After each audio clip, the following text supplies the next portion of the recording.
Olá, queridos amigos, estamos de volta com o nosso Viver Bem em Cristo, iniciando a semana aqui com a Palavra de Deus.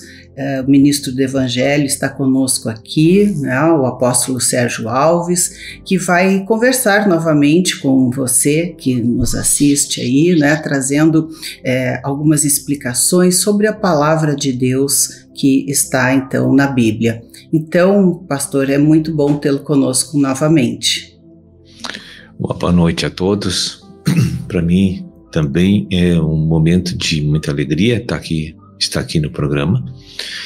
Que hoje o Senhor nos ajude aí com sua poderosa inspiração para que a gente trate os textos da Palavra de Deus que possa esclarecer a todos aí. Amém. Bem, eu gostaria de lhe perguntar sobre uma palavra que está no livro de Jó, no capítulo 5, no versículo 18, que diz: porque ele faz a ferida e ele mesmo a ata, ele fere e as suas mãos curam. O que significa isso? Qual é o sentido disso? Sim, a gente sabe e muitas pessoas sabem, embora sem ler o livro de Jó, mas sempre ele é citado em muitos lugares, livros, programas. O pessoal fala da paciência de Jó, do sofrimento de Jó. É que nem o Salmo 23, ele é muito popular, esse livro. É um livro poético do Velho Testamento, mas é um livro muito conhecido, a história desse homem. E a história desse homem diz que esse homem era o mais justo da terra diante de Deus na época. Era muito temente a Deus. E aí, de repente, uma grande tribulação desceu sobre a vida dele pela permissão divina.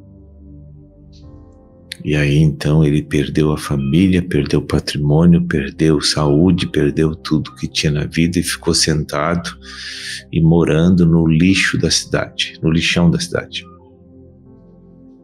Aí a justiça própria humana, quando lê essa história, acha que Deus esqueceu de Jó. Porque nós somos muito lógicos, muito racionais. Sim, porque aí tu fica me perguntando, qual é o sentido? Por que Deus, ele mesmo faz a ferida e ele mesmo cura, né? Qual é o sentido? A gente não consegue achar uma razão para isso. Veja, dentro da nossa vida, a gente já nasce com ela, que tem uma natureza que é inimiga de Deus. E como você consegue se livrar do inimigo? Matando ele. Assim? Só que o extermínio dessa natureza pecaminosa em nós, ela não acontece com a morte física, sabe? Apenas, né? Não, se Deus quer usar uma pessoa, abençoar uma pessoa, ele precisa tratar isso em nosso percurso de vida natural. E aí tem um elemento e um dispositivo divino que é as tribulações que gera sofrimento para o homem, para que essa natureza acabe terminando em nossa vida pelas tribulações. Porque você não lê a palavra e de pronto já sai obedecendo. É muito difícil você ver isso, né? Então Deus tem que dar uma ajuda. Você não consegue vencer a natureza pecaminosa, a tua alma está entretecida com ele, está doméstico dele, está vivendo com ele há muitos anos, desde o nascimento. Então você lendo a palavra de Deus que contraria essa natureza, você não vai tomar uma decisão particular e pessoal para acabar com ele. Porque você pensa que essa natureza é a sua vida, é a sua identidade, a sua pessoa, e não é.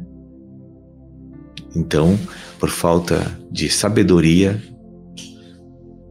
as pessoas não conseguem se livrar dessa natureza por decisões pessoais. Então Deus tem que dar uma ajuda, tem que ferir o homem com tribulações, com sofrimento, com aflição, para que ele lute para se livrar daquela luta, daquele sofrimento. Ele vai se debater, ele vai murmurar, ele vai xingar, ele vai dizer que Deus não existe, ele vai dizer que Deus é horrível, mas na verdade aquilo ali é a realidade expressa do amor de Deus por aquela pessoa.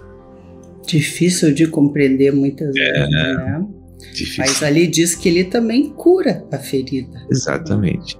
Aí se você vai lendo o livro de Jó até chegar no 42, que é o último capítulo, Jó mudou totalmente o seu parecer sobre Deus.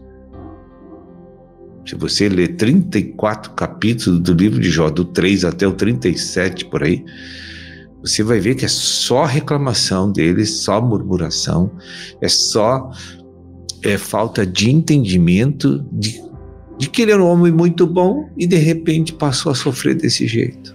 E ele não entendia, não compreendia. Para ver como a gente não compreende Deus, aquele que nos criou, nós somos estranhos para Ele, sabe? Em natureza e pessoa. Deus tem que fazer com que a minha alma venha desprezar a natureza pecaminosa, porque o sofrimento enfraquece ela até ela morrer. E não tem outro meio de Deus fazer isso.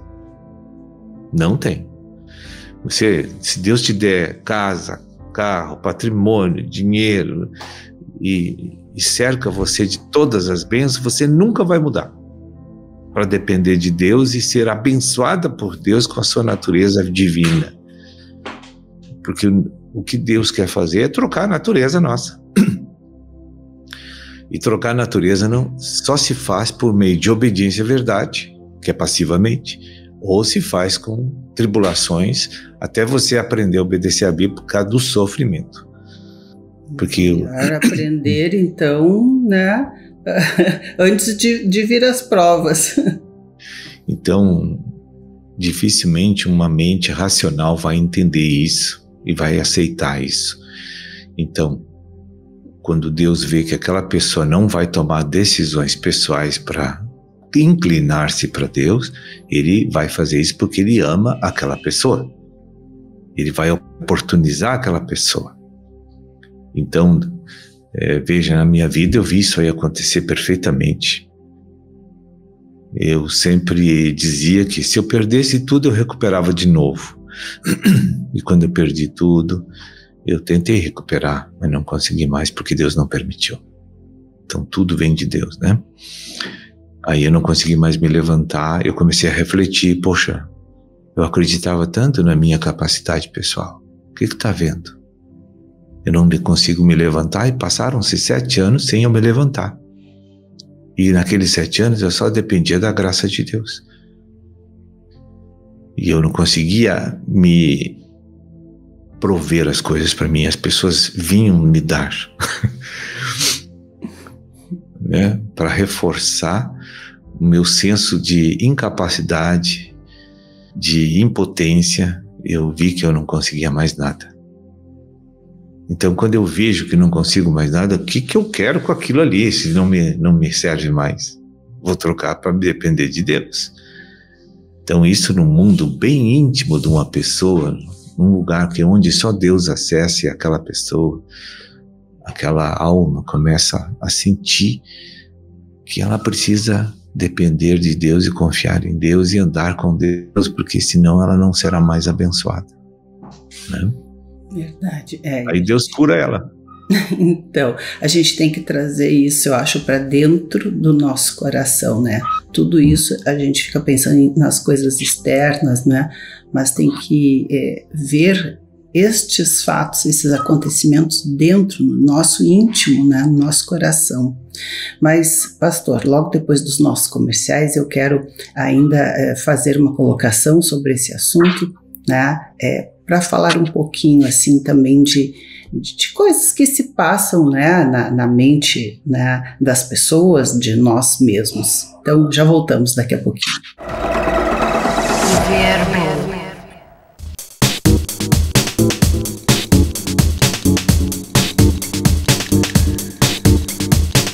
Estamos de volta e continuamos a falar sobre a palavra de Deus que está no livro de Jó, no capítulo 5, no versículo 18, que diz: porque ele faz a ferida e ele mesmo a ata, ele fere e as suas mãos curam. E muitas vezes eu me peguei assim, diante de muitas tribulações, sofrimentos, coisas, sofrimentos íntimos mesmo, né? Não só por coisas externas, né? Perguntando, mas será que isso é Deus que está fazendo dentro de mim, né? Causando esse sofrimento? Por quê? Né? Ou será que isso é um maligno que está fazendo sobre a minha vida, né? Será que isso vem de Deus ou não vem de Deus, né? Vem do maligno. Mas no final das contas, né, pastor, dá tudo no mesmo, se a gente for analisar, né? Porque se Deus está permitindo, né, de uma forma ou de outra, está nos proporcionando passar por esses sofrimentos, angústias, dificuldades, dores, né?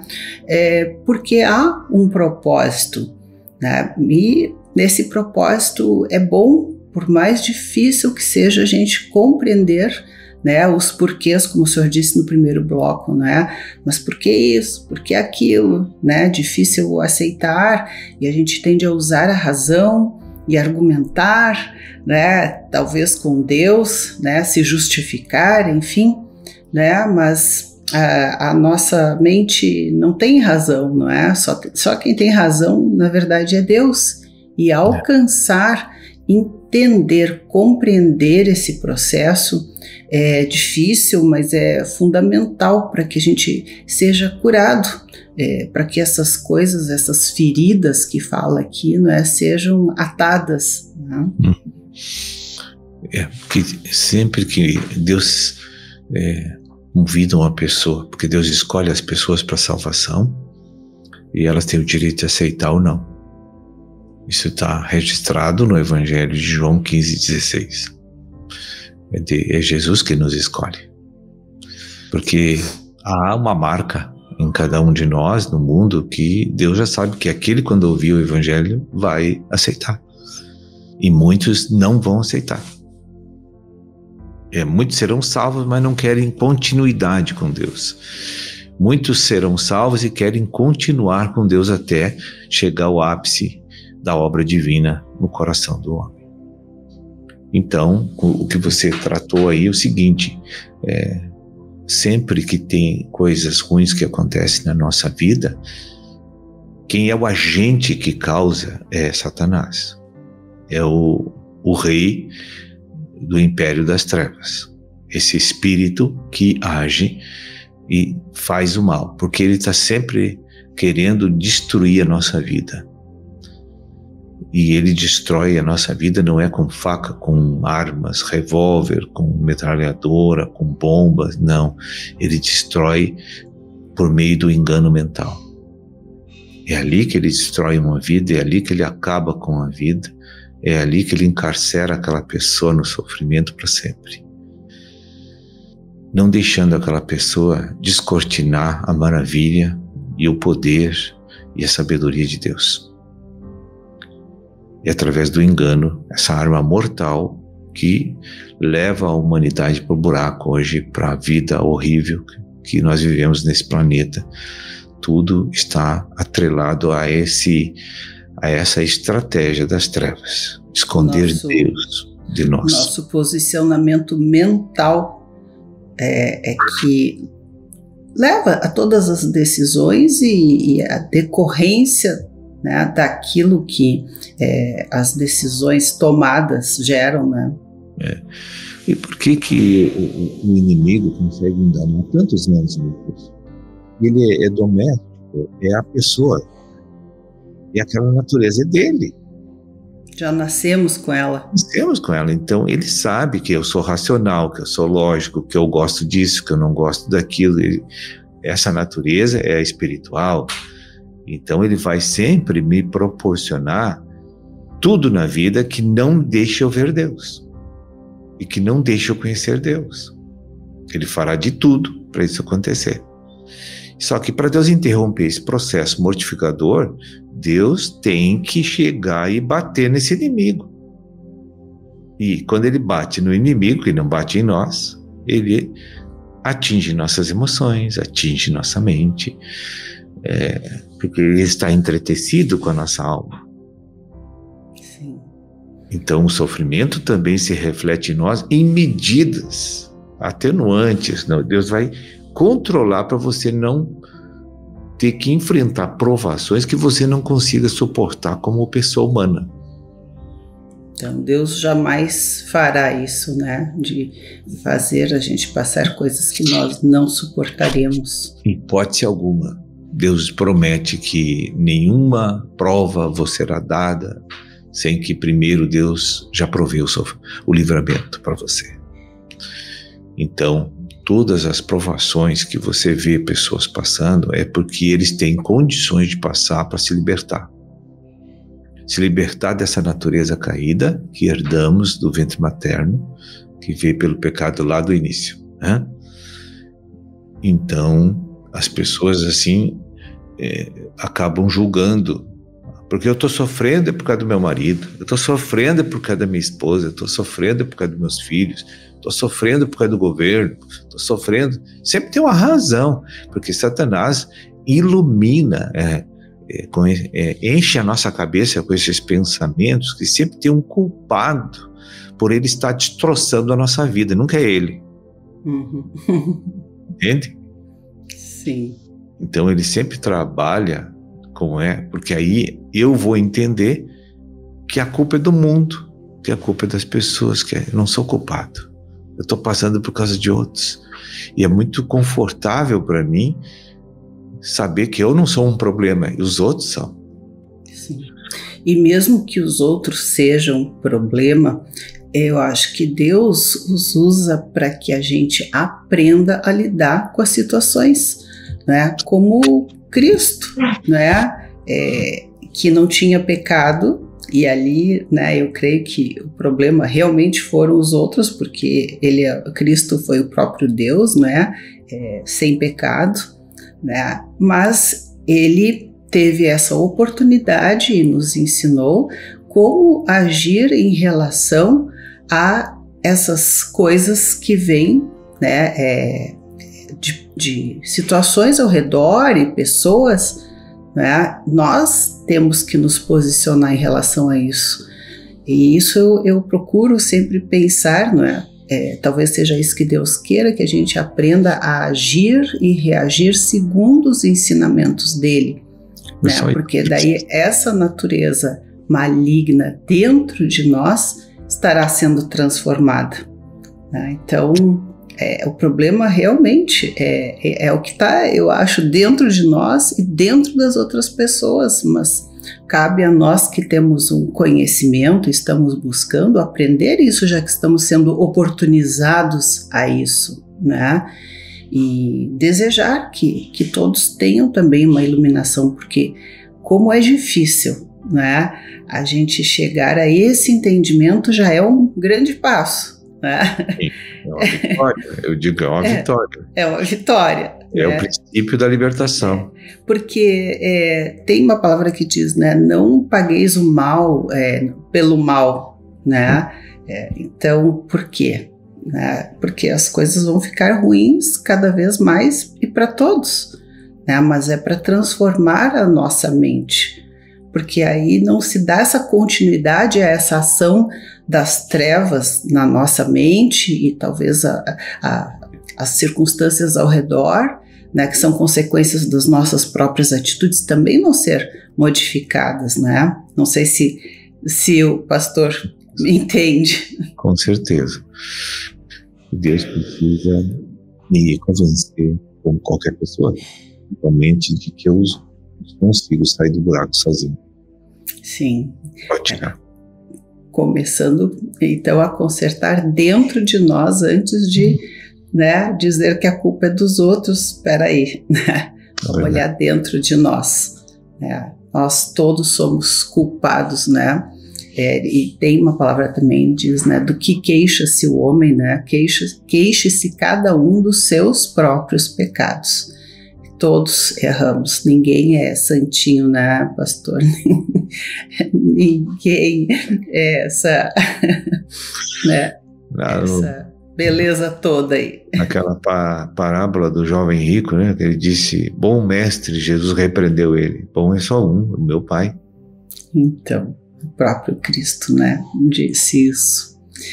Bem, pastor, esperamos, né, ter aí levado aos nossos telespectadores pelo menos alguns questionamentos a mais aí, né, que esteja incitando as pessoas a buscarem, né, na palavra de Deus esta solução para tantas coisas em suas vidas e para que essas feridas todas, né, sejam curadas. Então, quero lhe agradecer. Se o pastor tem ainda alguma mensagem final, né, aos nossos telespectadores.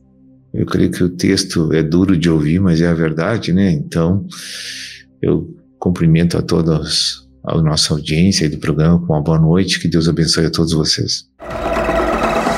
Viver bem.